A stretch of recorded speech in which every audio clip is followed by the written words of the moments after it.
The City Council tonight is going to be having a vote before the community to have a discussion whether the mayor should temporarily step aside in his duties as mayor. So I saw that he posted on social media kind of like a compromise moving forward. What's your response to that? I responded yesterday with a communication and a letter I posted on my social media page as well, and I don't have an appetite for that compromise at this point. I think the community deserves to have some stability, not lack of stability. That compromise that he had for us was strictly for the purposes of the mayor still being able to be in power and do what he wants to do and still negotiate deals and still speak to marijuana companies and decision makers in the community. I just don't have an appetite for that. Cliff, tonight, you feel strongly that he should resign. Could one council person tonight force this vote to not go forward? Yeah, I mean, anything's possible tonight. I can't predict that. If an objection happens through parliamentary procedure, we'll address it tonight. It seems you feel strongly that the mayor should resign. Can you just explain why it's so important to you? I think it's important to me because it's important for the community at this point. I don't feel it's appropriate that the mayor continues to assume his duties as mayor, given the fact that there is a over 24 count federal indictment levied over him. I think it's a concern for the community. I think as we move forward as a community, we need some stability in governance and in office, and I don't think he can provide that based on the cloud that is over him right now. And who would assume his position? It would be the council president, which would be myself.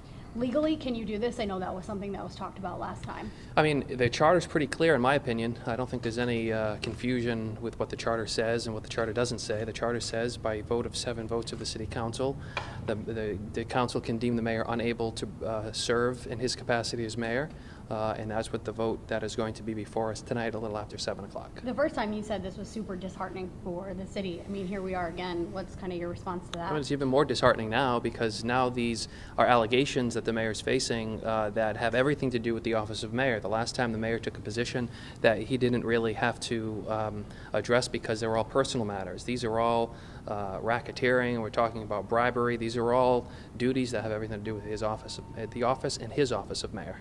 What would you say to his supporters who say, Cliff just wants to be in power?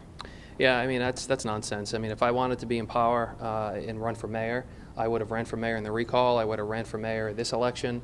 I love my job as a city councilor.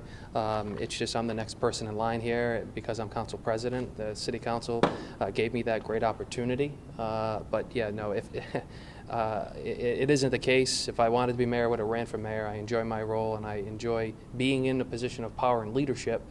Sticking up and putting my neck out for the community, the department heads, the teachers, the firefighters, and every resident in this community that's been going through this tough last couple days. There are 40 supporters standing outside now for the mayor, and the mayor is out there with those supporters. And they essentially say that the city council is just wanting to get the mayor out. Mm-hmm. What do you say in response to that? That's their supporters. The supporters have their opinion. And I'll leave it at that.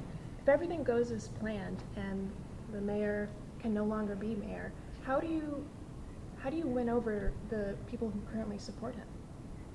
Well, in terms of their confidence and support. Look, I don't come to work every day or serve my role as a city councilor every single day to win over support. I come to the office every day or serve as a city councilor every day to represent the people of this community. And I lay my head down on my pillow every single night knowing well that I've given my 100% to do what I feel is right for Fall River, and that's all I'll continue to do.